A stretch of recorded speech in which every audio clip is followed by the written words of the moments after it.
Hello, welcome to a new day for content licensing. Make better deals with predictive insights and faster, frictionless fulfillment presented in partnership with Whip Media.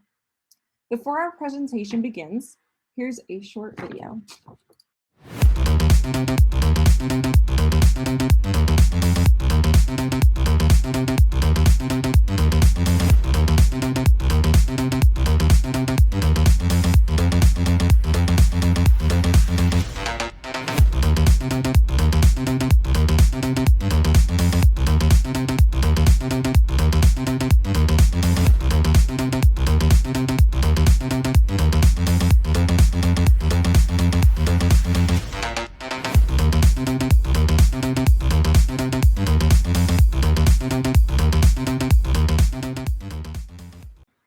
And now I'd like to welcome Elisa Joseph, SVP Strategy, Whip Media. Welcome, Elisa. Thank you, and welcome to everyone. Thanks for joining us. So you've seen a little video about what we're going to talk about today, and really excited to tell you more about the Whip Media Exchange. The reason for our presentation today is really linked to some of the biggest trends in the industry right now. The boom in global viewing has created truly an unprecedented demand for content and a need to make territory deal making easy and efficient for both buyers and sellers, as you've all recognized. To date, buyers and sellers have relied mostly on traditional data, personal relationships, and gut instinct to license film and TV. Not that there's anything wrong with that, but our goal is to create tools to enable and make better, to allow you to make better deals in an easier fashion. Today, we're going to talk about the way in which we're approaching this, and we're going to take you through an agenda that's going to cover several different pieces. My colleagues from Whip Media are going to join me. I will take you through an overview of what the Whip Media Exchange is and how we came to build this, tell you a little bit about sort of the history of Whip Media and again, what led us to where we are. And then we'll have Mitch Surratt, who is VP of Solutions Engineering, take us through a demo of the actual exchange to show and tell how it works. And then Sherry Brennan, our EVP and General Manager for the Whip Media Exchange, will walk you through some future trends, so future things that we're doing with the exchange, the highlights, and where we're going. And then finally, I think the most interesting part of the entire presentation is that my colleague, Jaime Otero, who is VP Business Development and Content Strategy, is going to lead a panel with 4 of our amazing current inaugural beta clients on the exchange, leaders in the industry across some of the major entertainment industry companies. So with that, we will jump into a bit of the presentation. Background on Whip Media and how we came to build the exchange is that we are a company that has combined scalable technology and consumer engagement data to build out tools that will really transform the content licensing ecosystem. It all started with data, and I think the theme of this session today is about data and the ability to predict the performance of content, and that is really our focus. We started our company as a data company. We acquired an app called TV Time, which is really our source for all of this consumer engagement data. The app is enormously used across the world, about 19 million users in global markets across the world using this app to determine where to find content that they're interested in viewing, to track and follow that content, and to engage with others about that content. So really to tell us how they feel about that content, which is critical to thinking about, how are we building out these predictive insights. We then acquired a company called MediaMorph, which really is a leader in the space of being able to track, help companies to track and monetize their content, to really understand the implications after deals are done, the financial reconciliation, and the performance metrics. Beyond that, we also acquired a third company called TVDB. The TVDB is the feed to TV Time and really is the reason that we have all of this information about shows and films across the world, crowdsourced set of information that really is ongoing, fed daily, and again, consumer updated. The other piece to the company itself, Whip Media, which by the way is a truly new company in the sense that we've branded as Whip Media only in the last year and a half after coming together and bringing together these three companies is across the board. We've been working with the content ecosystem for a very long time and looking at both sides of the equations. We've had a bird's eye view of all the challenges and opportunities facing the industry, working with some of the biggest, many international companies, and really all shapes and sizes of the entertainment industry, buyer and seller side of the fence. And again, we'll go to next slide. The reason for the exchange is that, as we were bringing together these companies, we were very purposeful in thinking about the major trends happening in the industry with the growth of new platforms and content, truly the explosion of content and the explosion of viewing platforms across the world.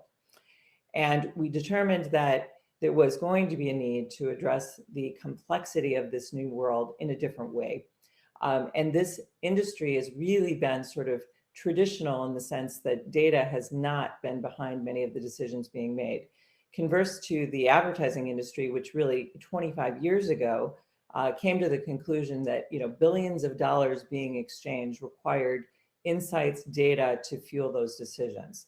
So we took that approach. We made some decisions about what we were going to build, and we looked at it from that truly global perspective. Next slide. The way we approached it again is that we felt that in the very specific area of licensing and deal processes, there was going to be a struggle. There was a struggle that, again, as we talked about earlier in the presentation, when all of these deals need to get made in an environment with so much complexity, there's a need to address, again, scale. Across the board, the number of people needed to address the amount of content, again, the travelability of content, which required that, again, how do we do this? How do we have enough sales teams and markets to be able to get this content out? And from a buyer perspective, how do I get noticed? How do I get content brought to me? So we felt that the two biggest pain points in the industry were really about the decision framework, how to make the best decisions, how to monetize that content, and then how to provide those connections, how to bring together buyers and sellers in a more efficient way to help monetize that content across the board. So what we built from that idea, from that recognition of the pain points, is the WIP Media Exchange, which is truly the next generation film and TV rights marketplace.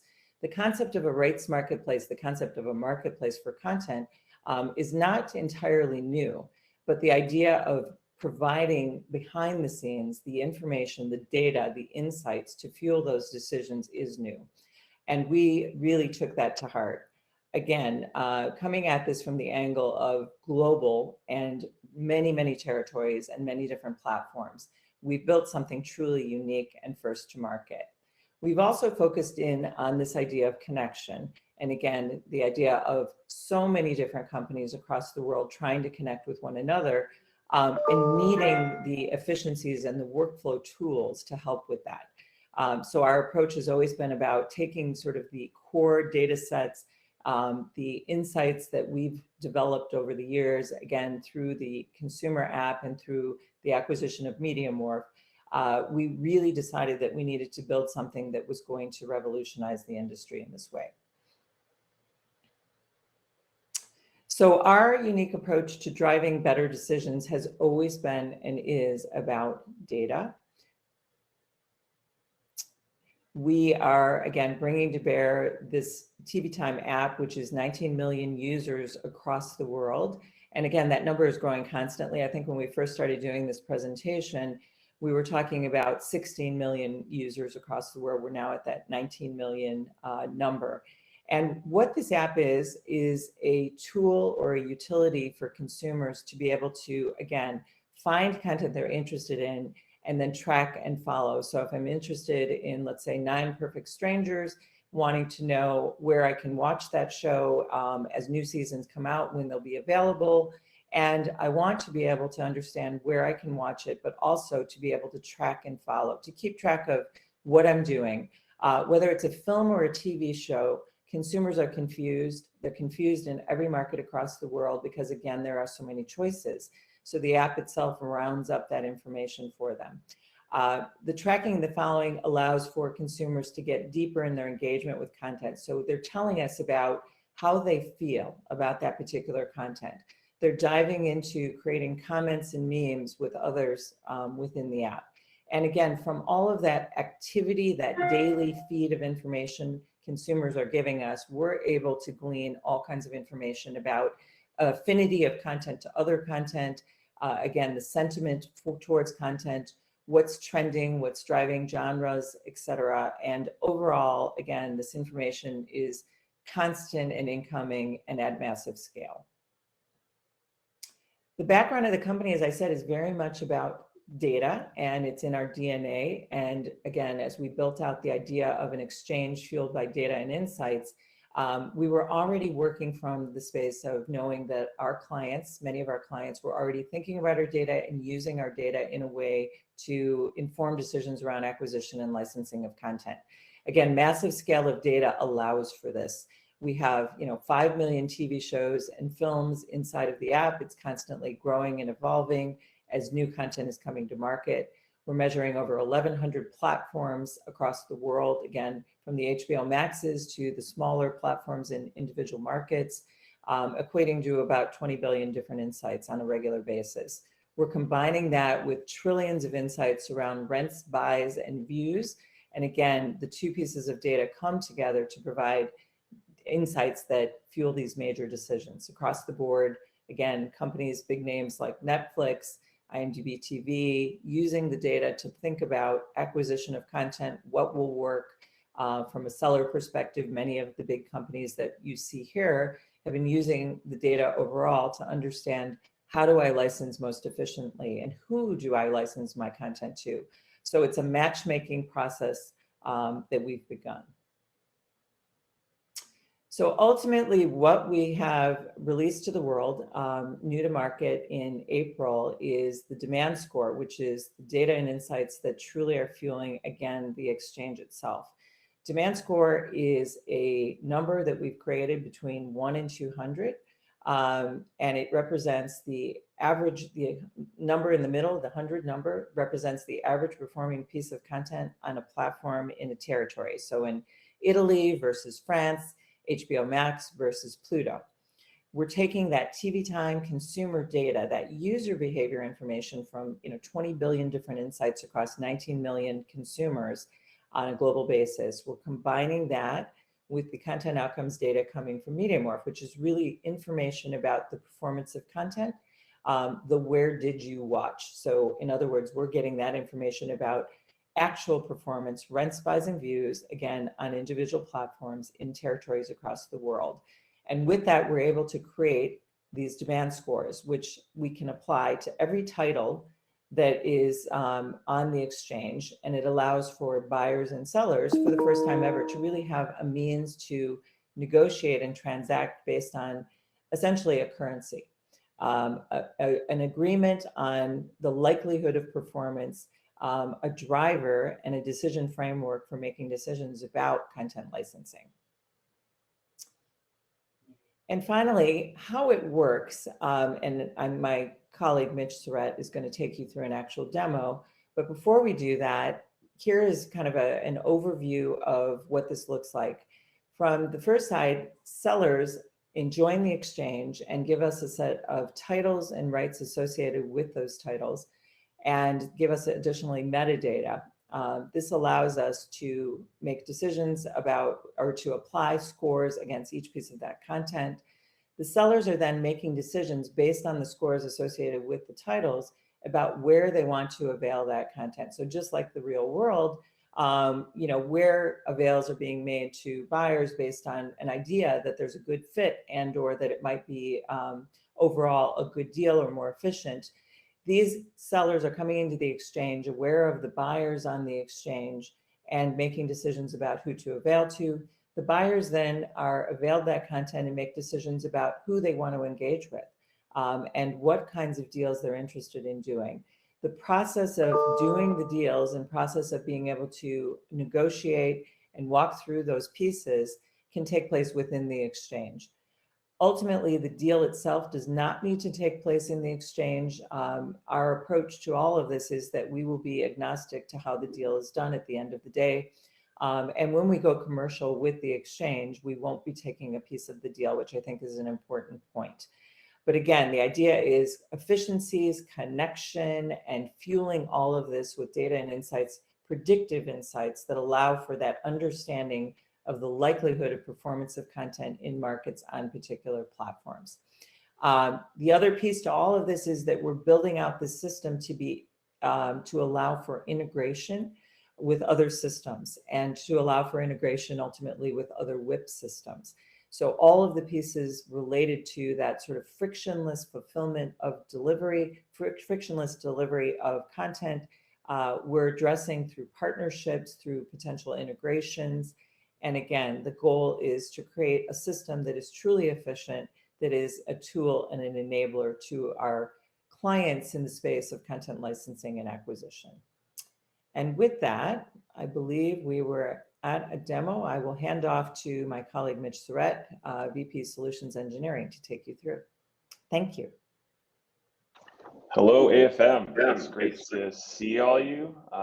My name is Mitch Surratt. I am VP of Solutions Engineering here at Web Media, and I'm super excited today to talk to you about the exchange. So I'm going to go ahead and share my screen really quickly. And let's just make sure that I've got the right. There we go. Okay, great.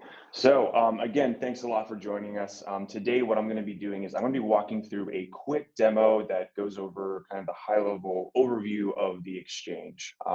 So this is a demo environment, but keep in mind that we've got we're in the middle of our beta period where we've got several buyers and sellers of content already on the platform transacting and engaging. So the way that I usually talk about the exchange is, there's a buyer and there's a seller point of view. The way that I start talking about the exchange is through the buyer's perspective. So in this case here, what we've got is a kind of a dummy platform who might be using our solution here called Cloud Go. And what you're seeing here, this is a view that someone who's using the exchange might see.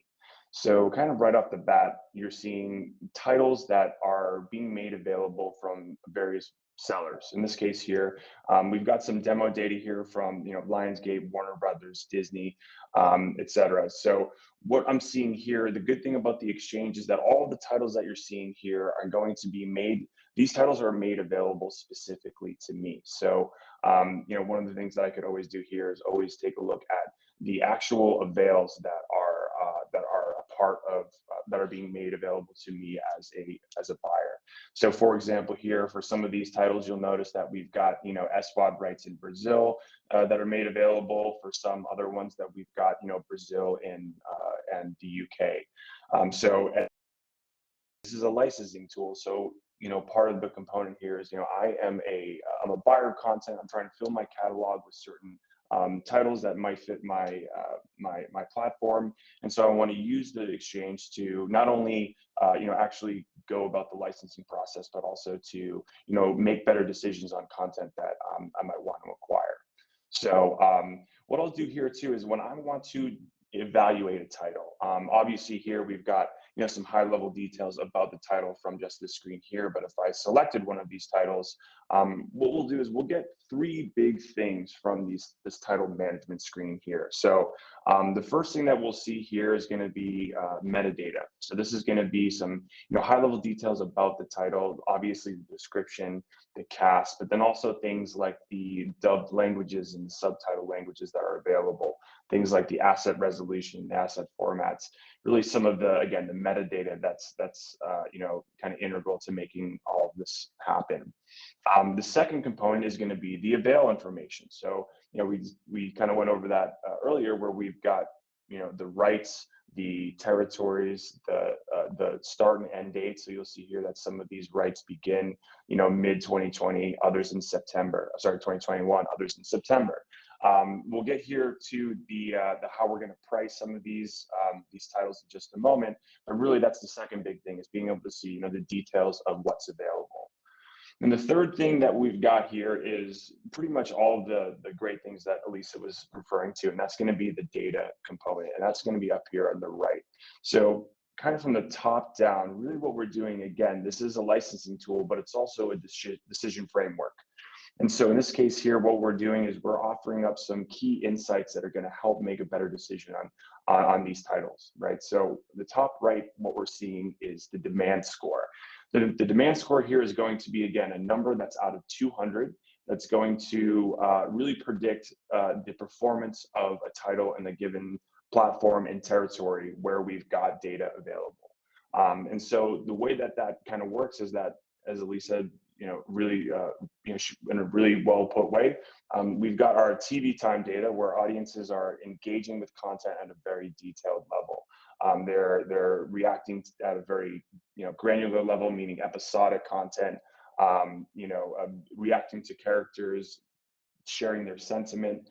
Then we've also got transactions from MediaMorph that is being taken in the aggregate that actually it really is the actuals, the actual buys, the views, etc. And that's being fed into our model. And the way that we're able to then evaluate content is through the demand score. So here, in this case here, we've got a score of 160, which is slightly higher than the average. And the great thing here, if I'm a platform, I might have presence on, say, in Brazil, Italy, the UK. And what we're able to do here is evaluate content in different territories. So we'll notice here that in Brazil, the title is slightly more well received than in Italy, for example.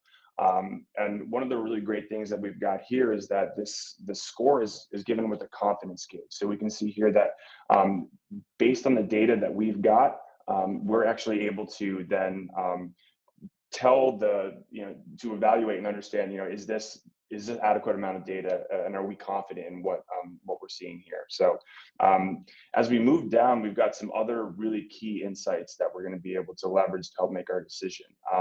We've got things like a consumption trend here, which is going to show the view share over time. So we can see here that there was a strong presence over the last year that kind of dipped off during the holiday season. So this might be a title that I might want to acquire, for the holidays.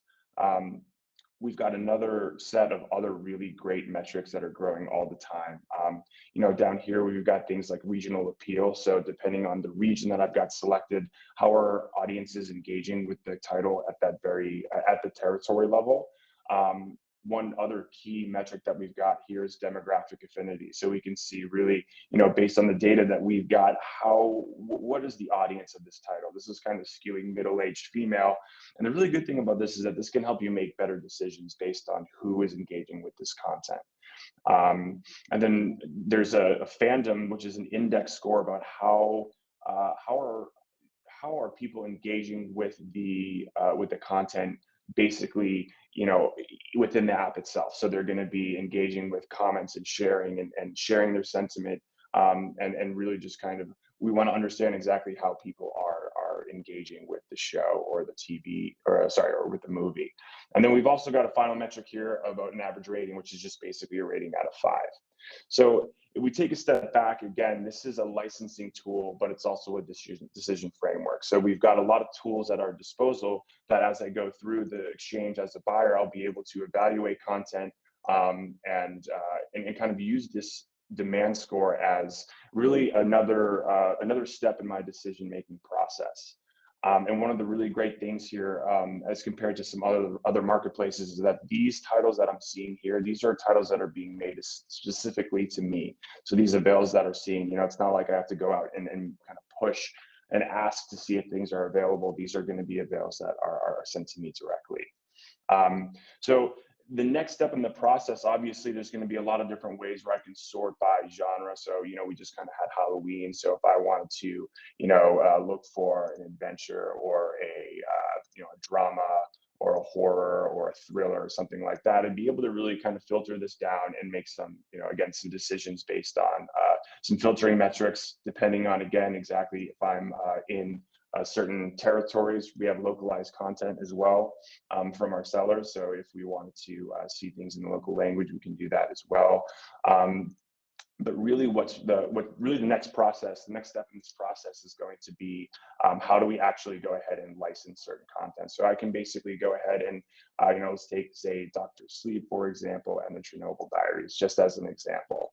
What I'll be able to do is kind of add these titles to my cart, almost like a shopping experience, where I could go and click this little icon, or what I'll be able to do here is add the selected titles to my cart, and keep shopping, essentially. When I'm ready to go, I could take a look at my cart. I could always take once I'm happy with what's in my cart, what I'll be able to do then is request the items in my cart and kind of start the request process.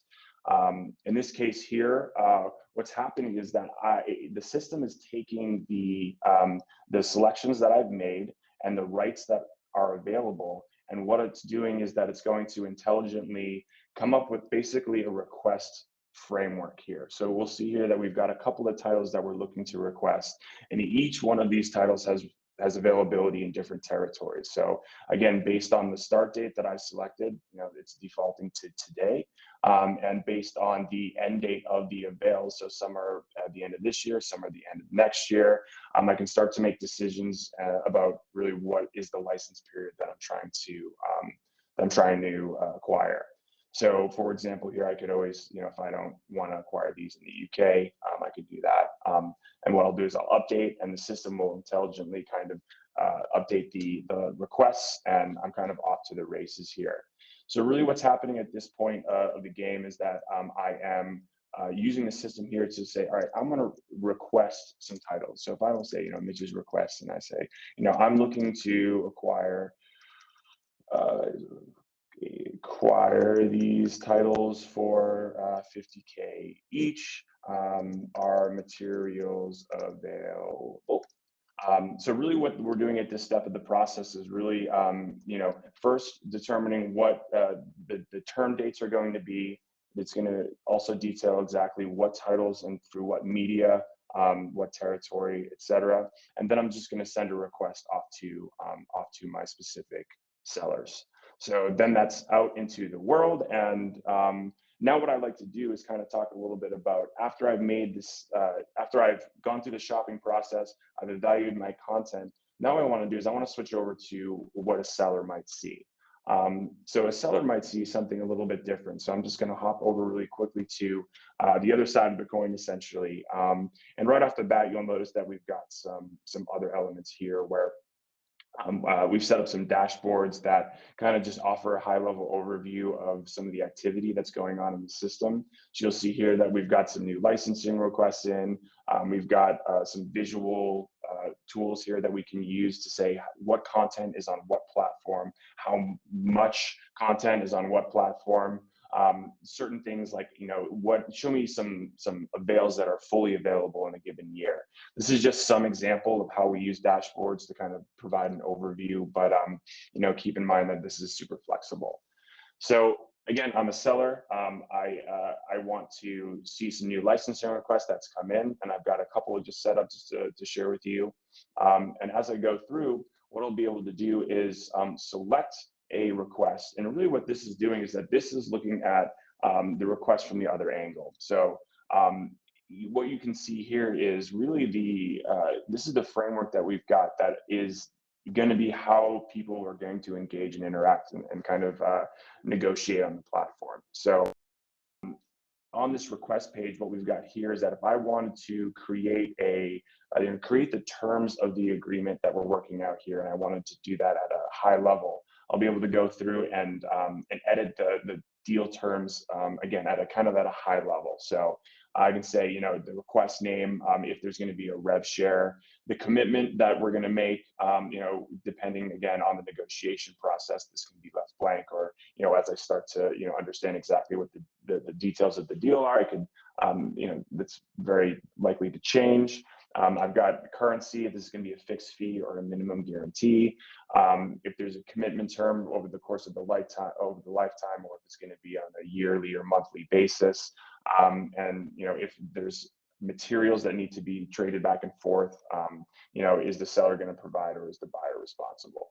So this is just, again, some example about how people are using the system as it stands today. And then at the same time, if I wanted to make these, if I wanted to make this, a little bit more granular, and I wanted to edit the license specifically at a title by title level, I'll be able to go ahead and actually set some of the details where, the expiration date of the specific deal, is this going to be exclusive or not? What are the fee types, etc. So really, there's a lot of flexibility here that I can use to not only set the deal terms, but also go through and evaluate at an individual title by title level. And the final steps of the process is going to be making that evaluation where I can see here, these are going to be the titles in question. And there's a lot of different things at the stage that I can do.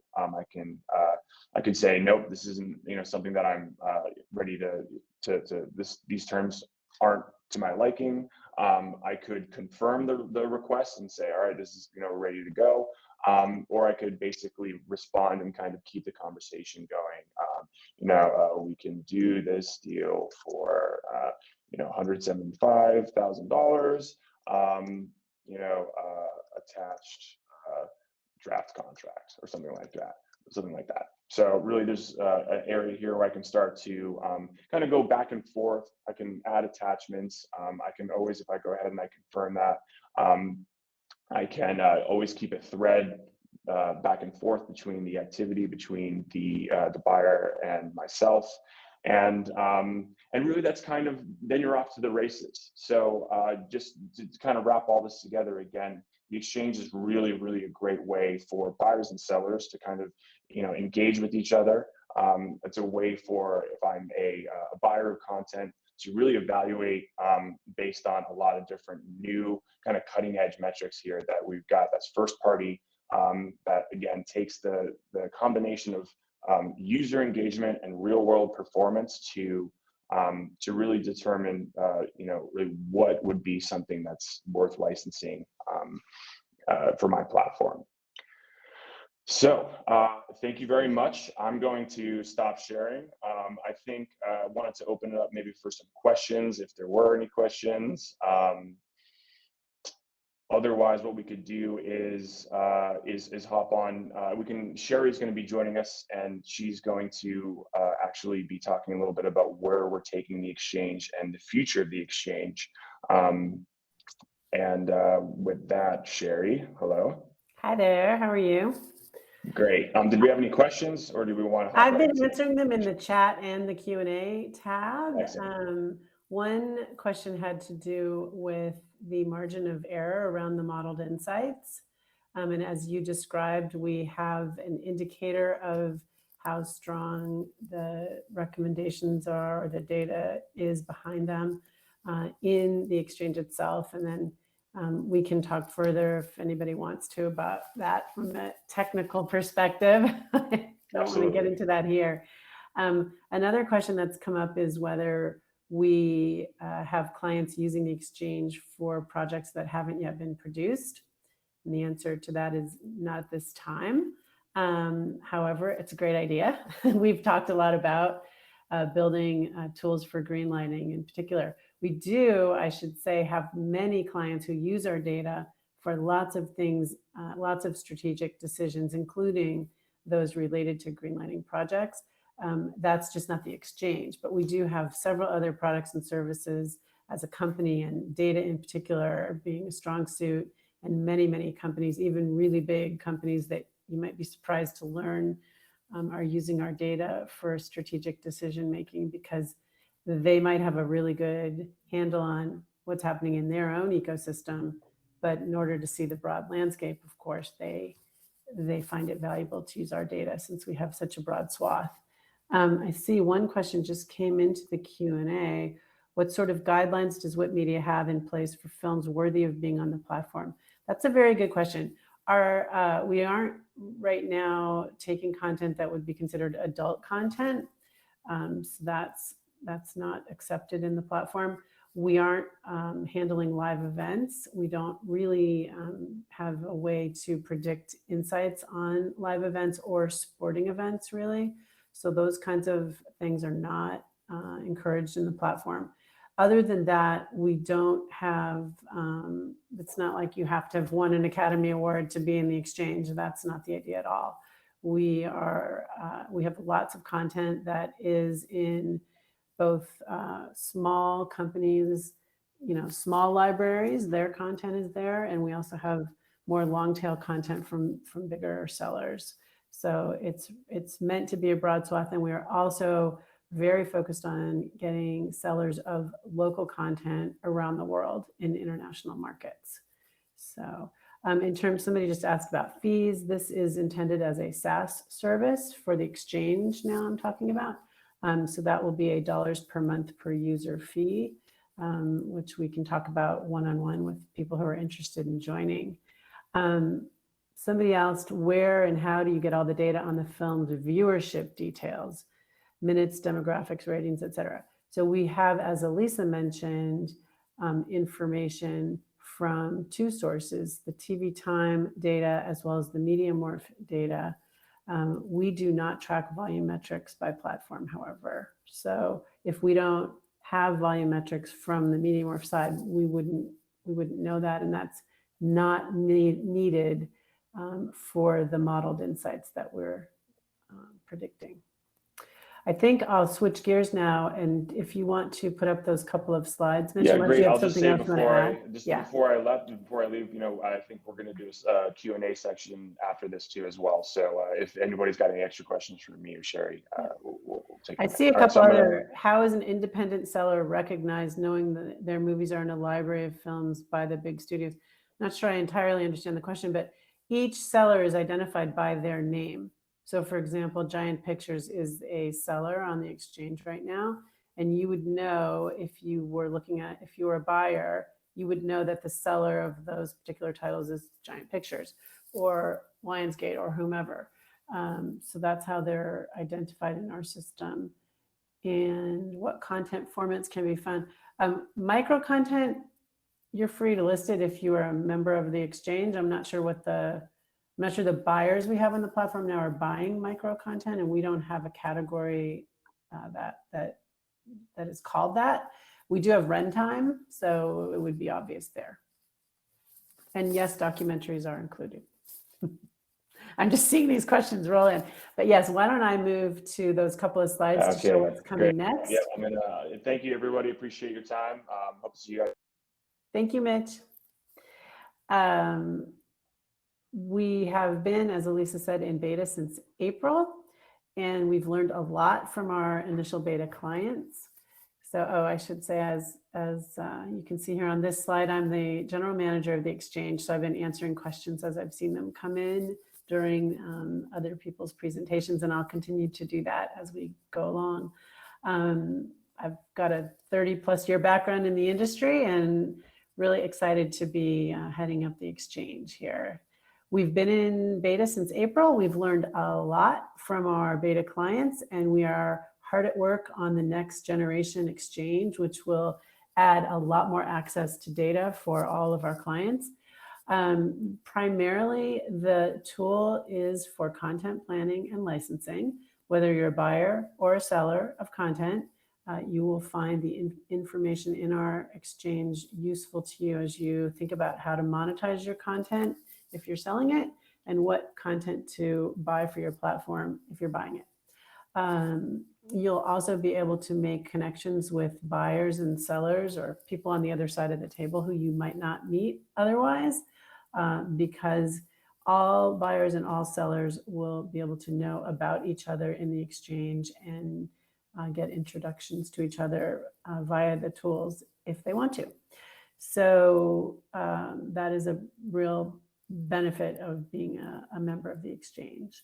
And as Elisa also mentioned, the system is designed to be able to integrate with other processes, other systems, either through WIP media, things that we offer, or third-party services that we can link into, so that it will be helpful as we go along in the future for things like kicking off a fulfillment process, for example, if you've licensed content, things like that. So we think these licensing tools and workflow tools are going to be super helpful, in addition to of course, the data and insights that we're building more access to. You want to go to the next slide, Mitch? Thank you. Oh, this is hard to see, isn't it? And I apologize for that. So Mitch showed you a demo of the current system and how you could filter by things like genre and territory and things like that. The new version of the exchange will provide access to all the titles in our title master, whether or not the rights for those titles are part of the exchange. So several 100,000 titles at the outset, and of course will be growing over time. You'll be able to see insights about each title for a given audience. So a platform and territory combination is what we mean by an audience. You'll be able to filter that top box there. That's what that's showing you. And then all the insights that appear below will be related to that particular territory and platform. So it's a really powerful tool if you are trying to, for example, understand how your content or how any content that's out there might perform on your platform as a buyer or as a seller, if you're trying to figure out what are the best territories and platforms to license your content into. So we think that will be really exciting. Right now, sellers can only see insights about their own titles, and buyers can only see content that's been offered to them for licensing. In the next iteration of the exchange, that you'll know those two things as well, but you'll also be able to see insights modeled for all the titles and all the territories and platforms in our database. So really powerful and exciting. That's coming in the first quarter. Thanks, Mitch, for advancing. You can see that demand score will still be there. There will also be a deeper dive into a demographic affinity thing that you see there at the bottom. So right now we tell you the gender and age group that is most highly associated with a piece of content. In the future, we will show you much deeper insights about the different demographics. So where does it over or under index, as opposed to just a single slice. You'll also see more information, as you see in this top visual here, about cast and things like that. And you'll be able to dive in if you want to and ask the system questions like, what are the best titles with this particular actor for my platform and territory? Things like that. So the new system is designed to enable both buyers and sellers to ask many different kinds of questions about content and compare content and do things across territories and platforms. So it should be a very compelling experience from the data side in the next couple of months. We'll be demoing that starting in December, by the way. I think that's it, Mitch. So again, we will be doing questions later and welcome you after the show or after this presentation to come chat with us one-on-one if you like.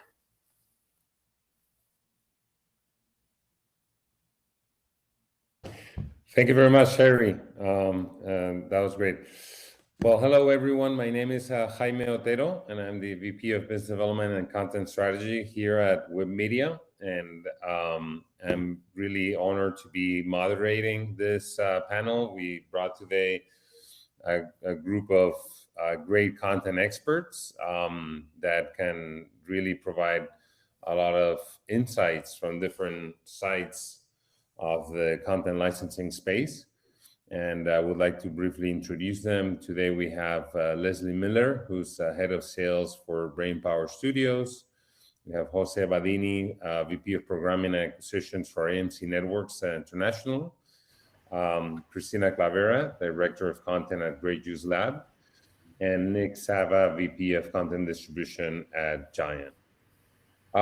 Maybe it would help, what I'd like to suggest to my fellow panelists, if they like to just provide a brief introduction of themselves, but also of the role in the industry, the type of content that they're either acquiring or selling, and just for the overall AFM community to be a bit more acquainted with their companies if they're not already. So having said that, why don't we kick it off in the same order as we had it in the screen? Leslie, would you like to introduce yourself? Hi, yeah. So I'm Leslie Miller, and I work for Brainpower Studio. We are owned and operated just outside of Toronto in Canada. We're a full filming facility, pre-production, post-development. We also have all of our employees are full-time on staff, including directors, writers, wardrobe, everybody.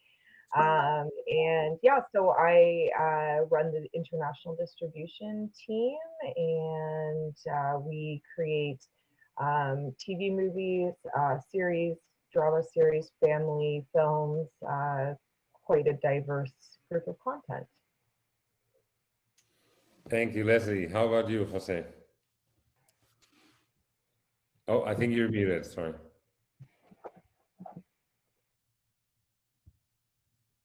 And I think you're still muted. There you go. Yeah.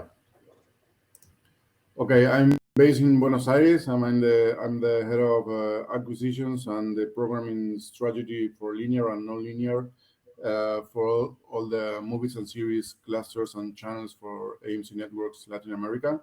So we are mostly interested in scripted contents, documentaries, miniseries, and all kind of genre. So this brings us a very good opportunity to find out what we are looking for each brand.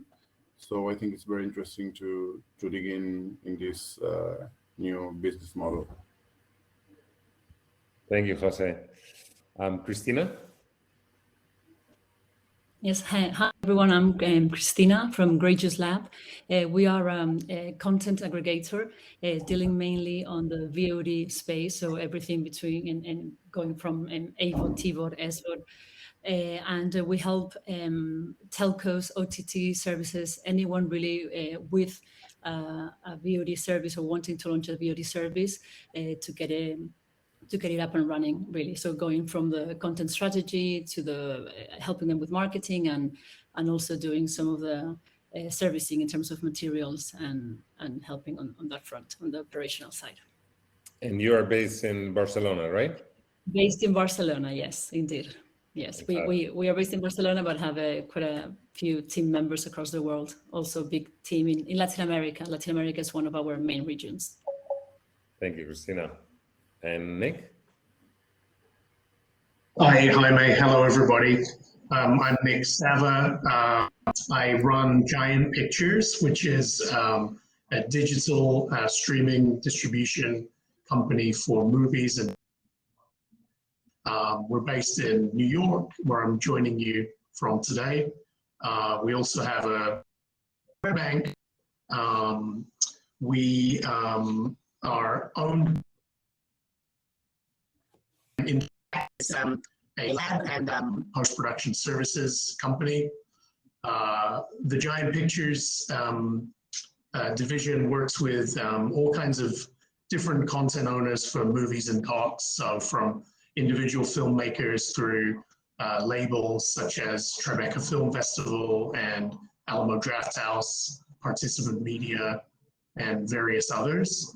And we license content to the whole of the VOD and streaming footprint, SVOD, AVOD, TVOD, EST, AdLinear, and lots of other acronyms that we'll probably get into in this session.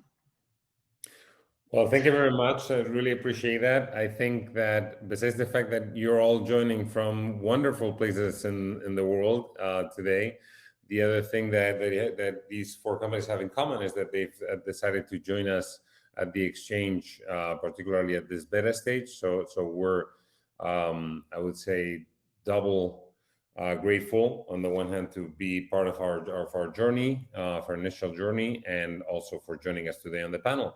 And we'd like to expand a lot of the topics here beyond the realm of the exchange, but of course, feel free to also tell us a little bit about your experience or your perspective on how these new platforms can enhance your business.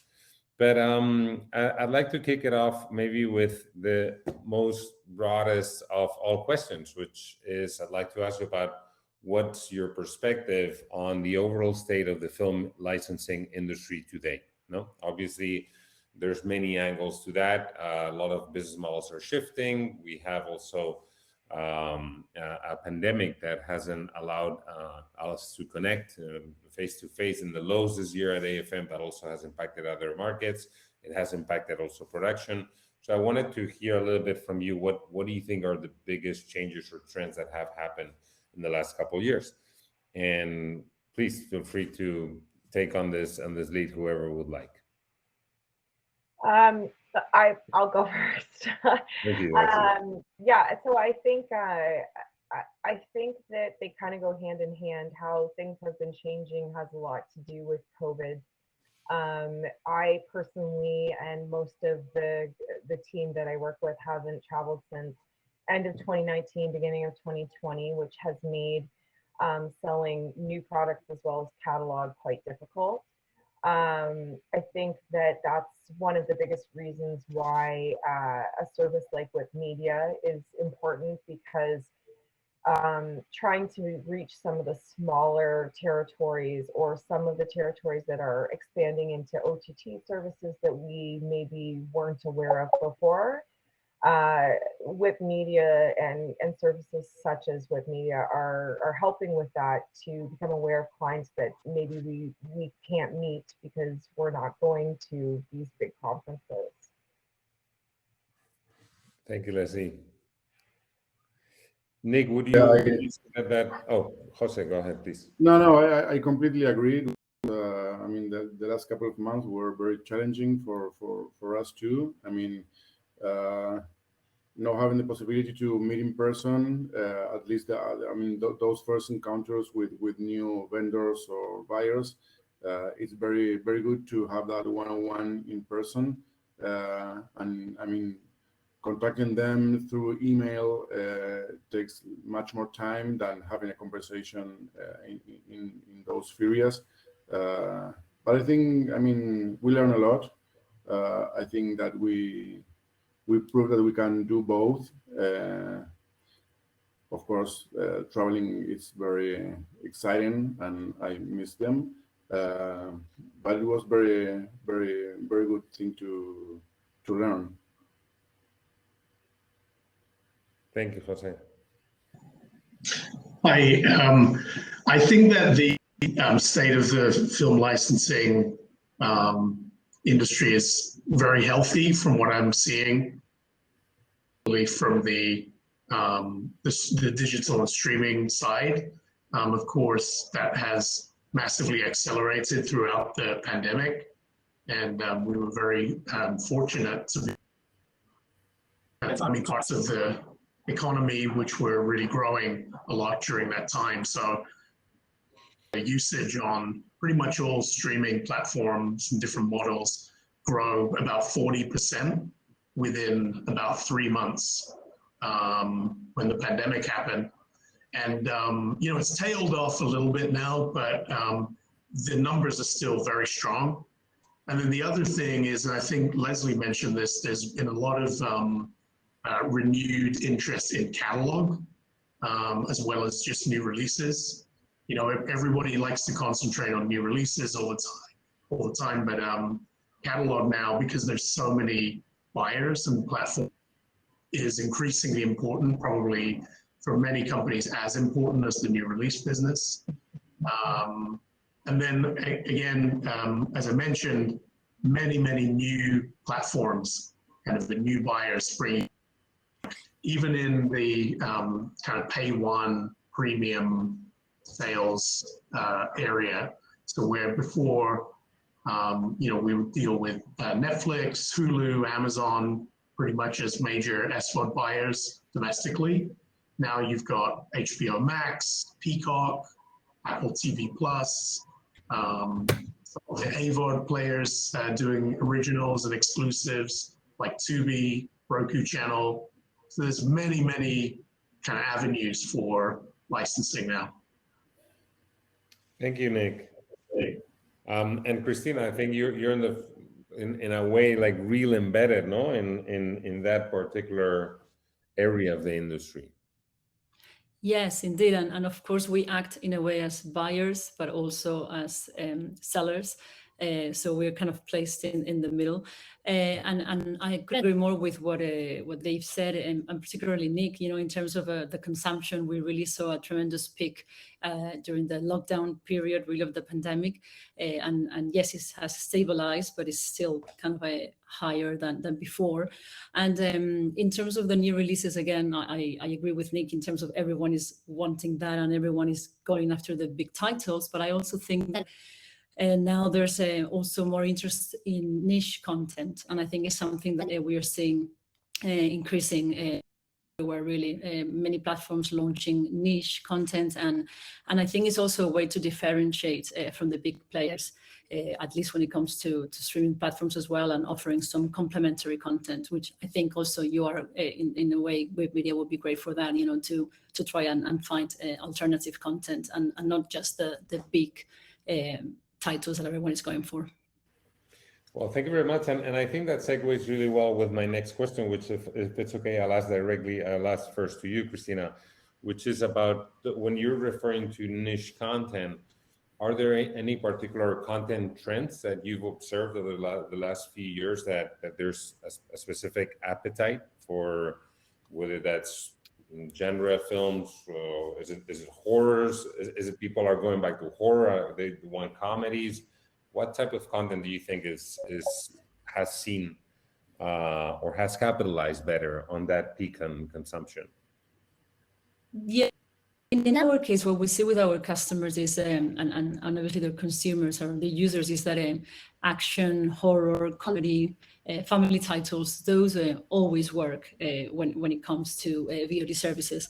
But certainly there's a demand for kind of different, like a different range of content, ranging from, I don't know, pets or cooking or lifestyle, and a bit more precise in terms of what they are asking.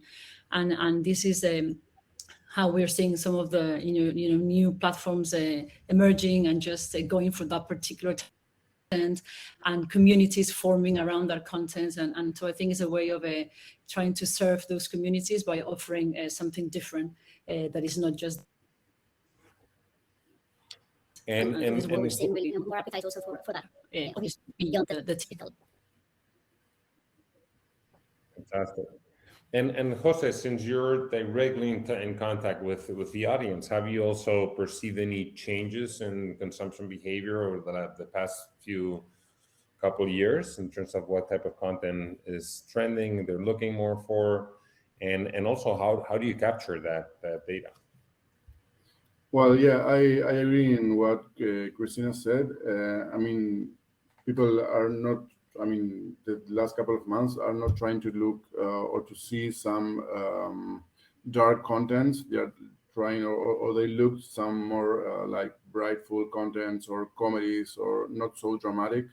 And we made a lot of research on what the new preferences are, and they are giving new opportunities to contents that before the pandemic they were not willing to see. And that is what we observed in our ratings or in our users consumption. And I think that, I mean, horror is a very good genre to explore. There is a seed of that kind of contents, and also we know that the action genre always perform very well, and the sci-fi too. But they are, I mean, also open to see some, I mean, at least in the region, they are looking to see, I mean, from other countries, productions from other countries that, I mean, at least, I don't know, for example, Korea, Russian contents, European productions that so far they were not so open to see. So we have a very big opportunity in the two brands that we run in Latin America. One is Europa, and the other one is Film and Arts. And we observe that those channels increase a lot of those of its numbers, and so we are going that way to fulfill that need. That so far, I mean, it was good, but now they are like willing to view much more. Thank you, Jose. And Nick, if I may turn to you, I mean, have you changed a little bit the composition of your slates, or have you identified a change in demand from content buyers for specific types of content within your catalog in these couple of years? I don't know if it's so much changes in what they're looking for, but just more seems to be the trend, where we've definitely kind of increased the volume of our incoming rights licensing so that we have more titles to be able to push out across the whole footprint. And you know, now, if you would believe it, there's probably 45 plus active streaming platforms within our, you know, very decent or major sources of revenue just domestically. So it's trying to keep up with that kind of demand. I do agree with what's been said about content niches, though. You know, with all of those new players comes a lot of different specialization, and I think that if you can know your buyer and kind of what's working for them, then you're going to be in a much better position. And like others have said, it can be kind of specific, and I guess that's also where the data analysis kind of comes in. Great. Thank you very much. Leslie, would you like to add anything to that? Yeah, so I think on our end, we make in Brainpower, we make a lot of TV movies, specifically the rom-com genre, and we found that really exploded, particularly around Christmas time, but also non-seasonal. People last year and now continuing into this year with the COVID virus had just wanted to see something that was light and that was had a storyline that was, I don't want to say easy to follow, but semi-easy to follow.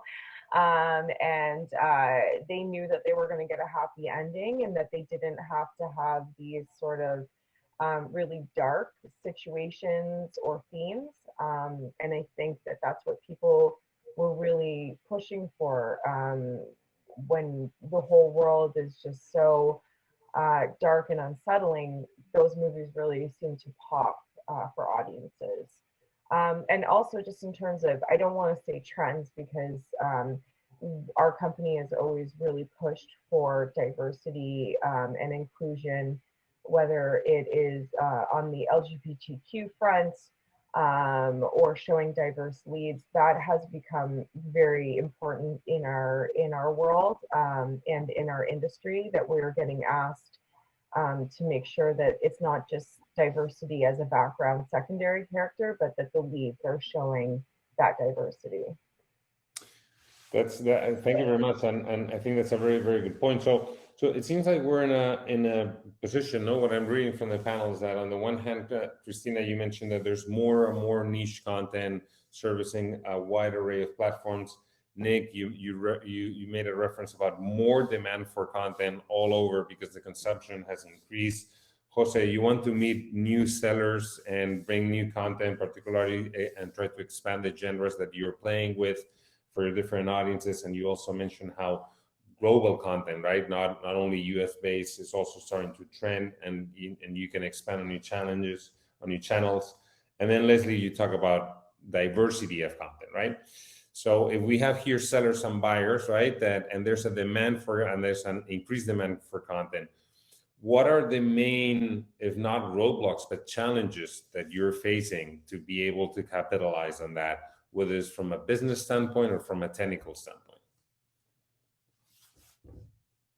I think that perhaps, from our side, our biggest challenge is to, cover all the necessities, do all the business models that we run in the region, and to satisfy all the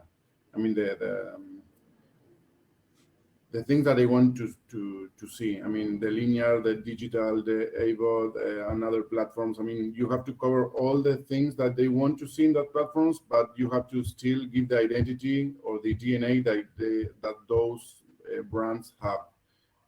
So it's kind of challenging to add more content to those platforms and to still maintain that DNA for each brand, because there's a lot of contents out there, and it's very like perhaps tempting to add something that is not so on the brand, but you want to make a bet on that.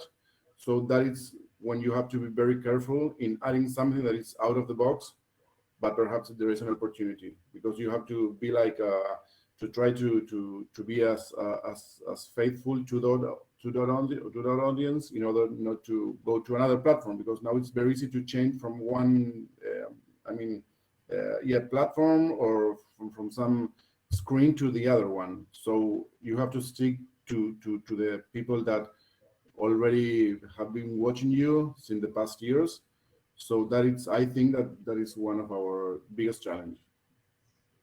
So how to cater to your existing audience, but at the same time be able to play around a little bit to try to expand it.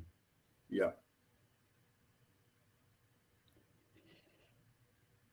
Yeah, for us, and moving a little bit more rather than the audience, but in terms of the industry, and obviously being an aggregator, we are in touch with hundreds of content providers, but then at the same time we get new requests, and maybe those are for content that maybe we haven't covered in the past so much. We don't have those agreements, so those negotiations or relationships in place.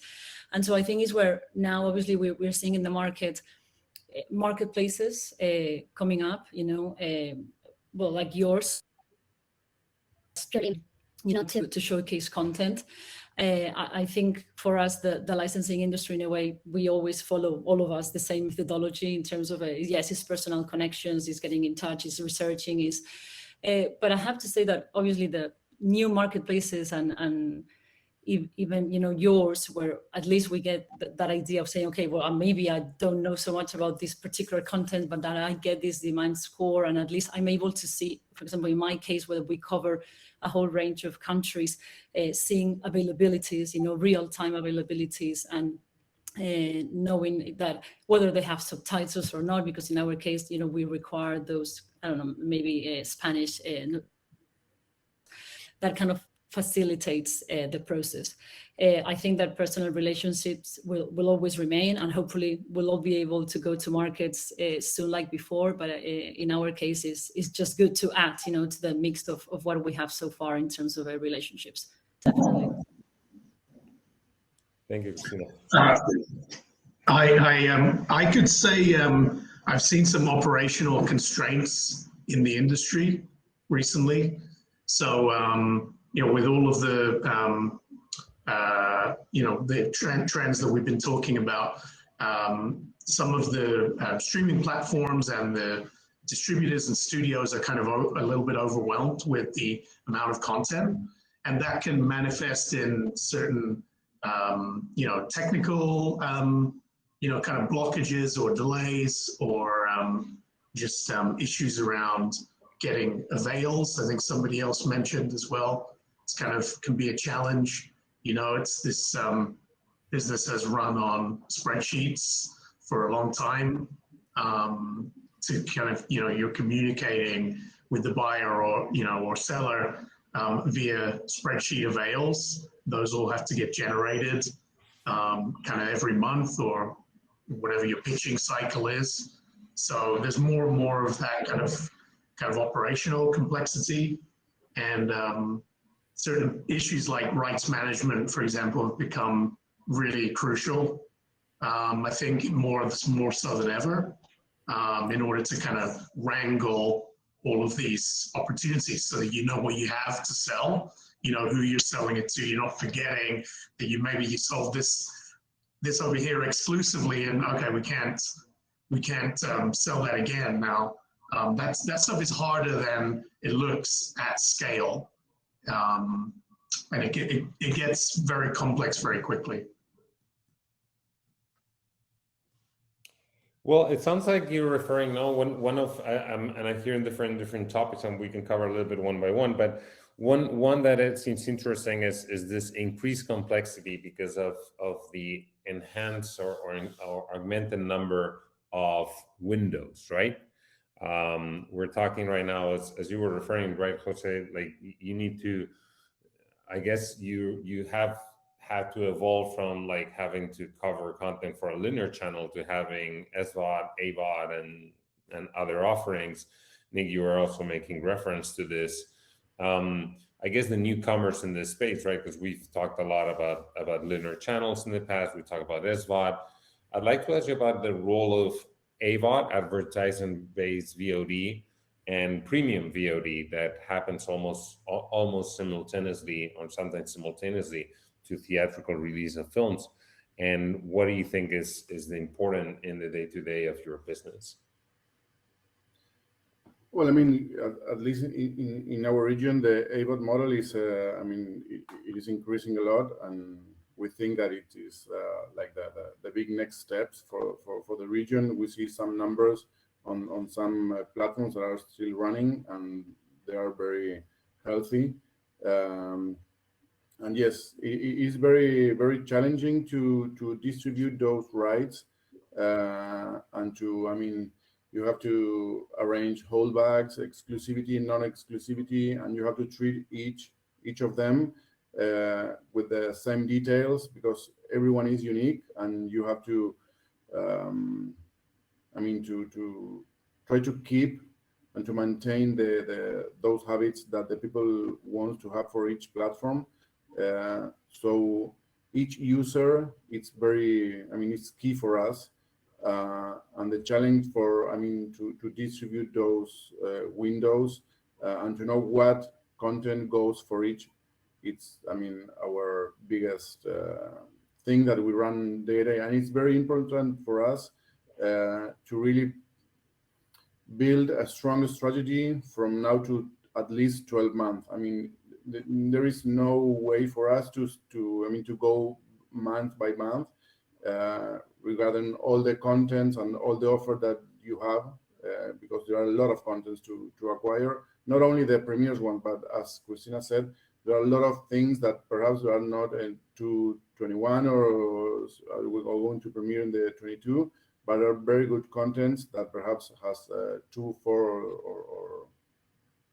or 5 years that are very interesting, and perhaps people are not paying so attention if it was produced 1 year ago or 2 years ago. They want to see good content.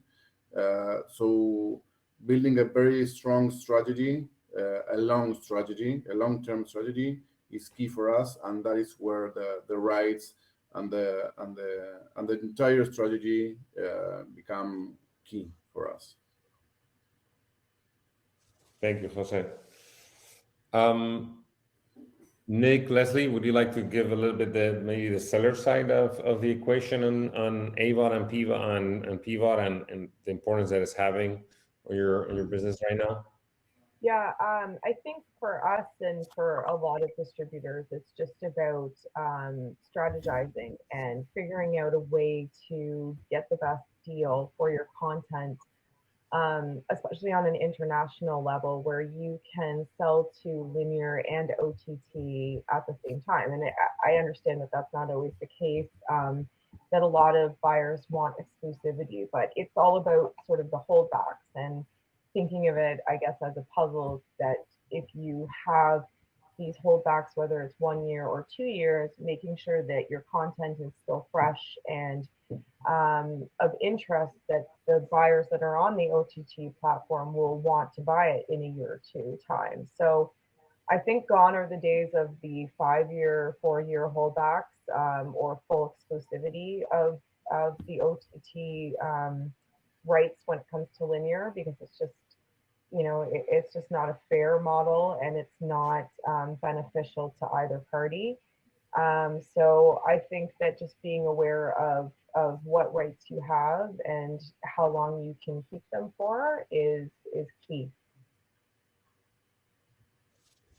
Yeah, I would that with movies, especially movies, the windowing has changed quite a bit over the last few years, and it's generally kind of contracted so that these windows are shorter mostly now.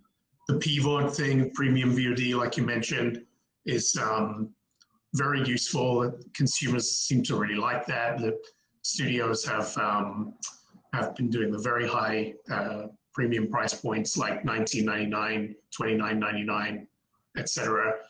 The independents who've been much longer is more like that $6.99 in theaters now kind of rental price point has been very effective.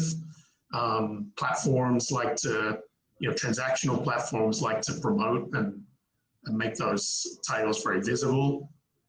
So that's been really good. And then, kind of what Leslie was saying as between exclusivity or carve outs between SVOD and AVOD, and then like maybe a pay 2 window with another TV broadcaster, and then back to AVOD. There is a lot more complexity now, but there's a lot more opportunity as well. Thank you, Nick. And I guess a question that I have, and maybe Christina, this could be a question to you, because I think you were somewhat addressing that when you were talking about data. It's like, well, how can you figure out, right? You have all these different platforms and models, and how can you figure out, well, what content you sell to which and at which point in time? And what tools or what data sets can you use to help inform those decisions?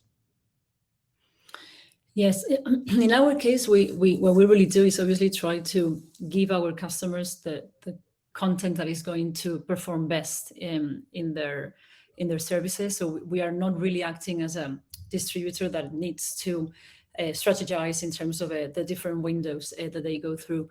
But yes, it's really trying to identify what is really going to work. And I think we all use a whole range of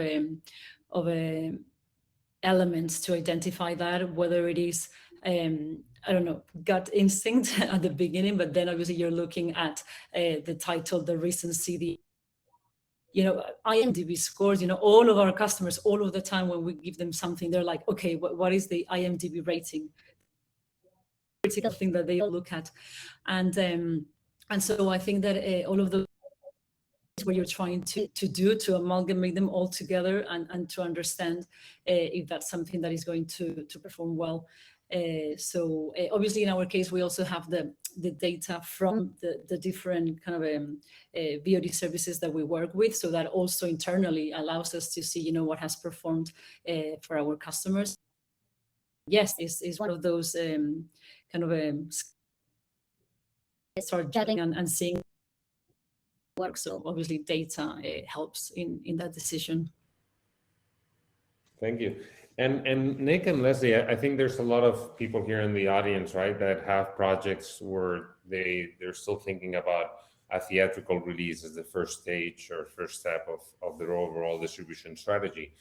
I just happened to go yesterday to watch Dune on theaters, and the theater was packed, right? Do you think that this first window is coming back? Does it still make sense to really, think about a theatrical window as your obvious first step on your distribution strategy? Or do you think that it makes more and more sense to consider direct to platform as your first venue? As a huge fan of the cinema, I'm going to say that I think that there's always a place for theaters and theatrical windows. I do understand why people have been starting to push to have premieres at home. People are paying a lot of money for their services, whether it's Netflix, HBO, what have you, that you want to be able to give your members as much new and exciting films as you can and content, so that it keeps them at home and keeps using your service. But I definitely think that there's a spot for both of them. I think going out to the movies and theatrical windows is just more of an experience versus being at home and just having your regular day-to-day consumption. That's just so yeah. I can speak more to the independent releasing model because I think it's a whole different question with the majors. But in terms of the indies, I kind of talk about not really a theatrical window, but more like a live window or a live event window increasingly. And that could be a theatrical release or and/or festival place or virtual theatrical, eventized screenings, that kind of thing. These kind of tactics enable filmmakers to create this kind of eventized, like tune-in kind of objective that is very helpful to release campaigns. So, it gives you something to do publicity and marketing around if you have a particular date when something's going to be made available. But I don't think that just making something available in, a couple of theaters and sort of timing all of your campaign activity around that, if it's available in such a kind of limited way, I don't really think that's smart. And there's been more and more acceptance and interest in having movies more broadly available in that live event window. So the PVOD thing that we talked about, the in theaters now VOD price point, that's a really important part of that, or this virtual trend. Interesting. I love that idea of eventized screeners, right? Screeners either physical or virtual.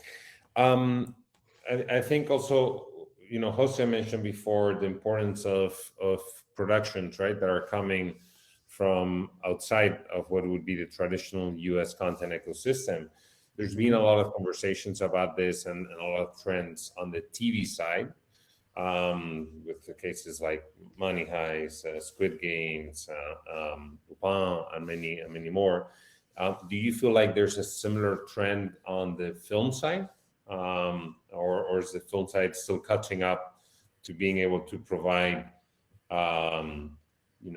heavy-hitting movies that are not only produced overseas, but also are part of a different culture and background? I mean, I think that there is an opportunity in the movies also because, in Latin America, more than 70% of the audience prefer to see the contents dubbed, in Spanish and in Portuguese. So when it comes to a movie or a series production, if the habit is to see dubbed, they do not, it is not so important if it is an Italian production or a French production or a Russian production. If it is interesting, no matter what, they will see it. Perhaps for the OTTs, the habit is to see in original language, but they know that in those platforms they want to see like a high level or a premium content. So the habits in seeing one thing in one platform or the other changes regarding who is watching it. But at least for the linear habits, we tried and they want to see from any country that it's tested. Fantastic. Cristina, does that align a little bit with your experience trying to satisfy the demand for, niche platforms around the world?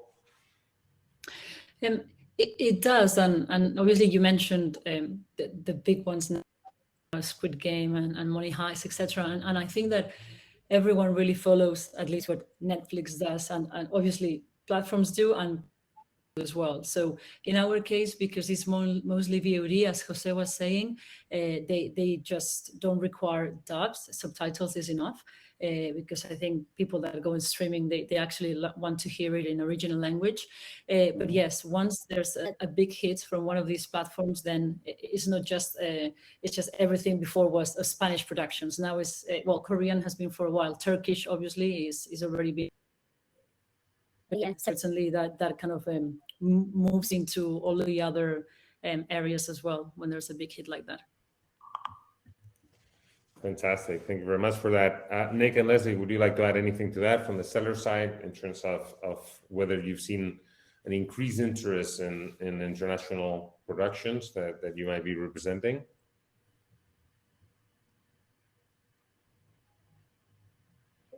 Sorry.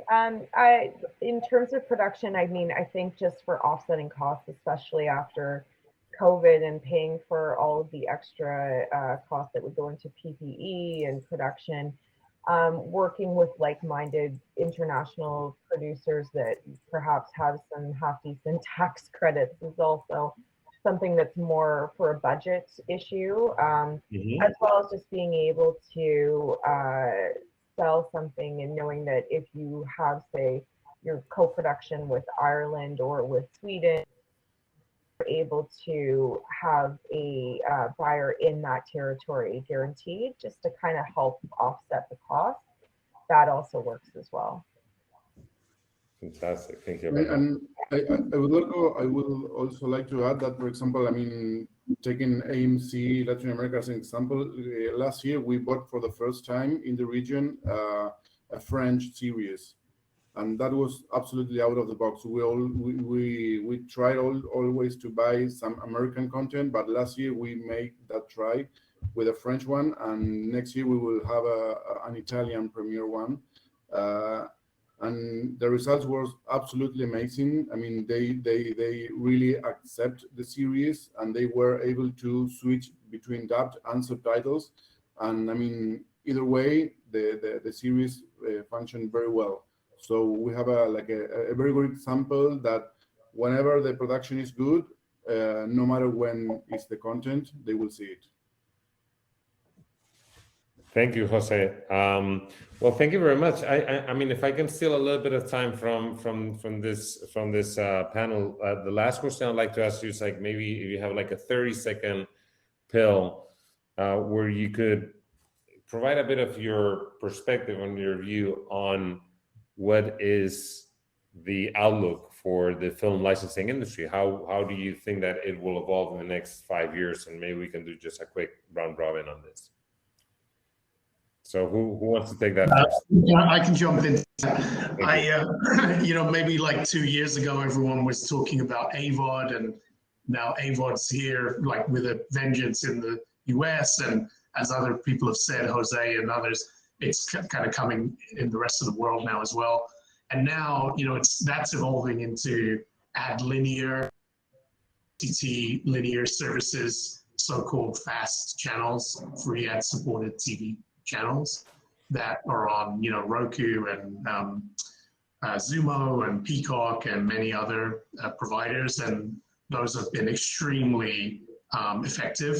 And I think that more people are going to be cutting the cord, going OTT, a lot of stuff available more for free with ads, but SVOD will still be strong as well. So that's the outlook. Yeah, just to add to Nick, I was going to say that we also have been receiving a lot of requests to fast channels. So I think that that's going to be the new trend, especially for the next year or two.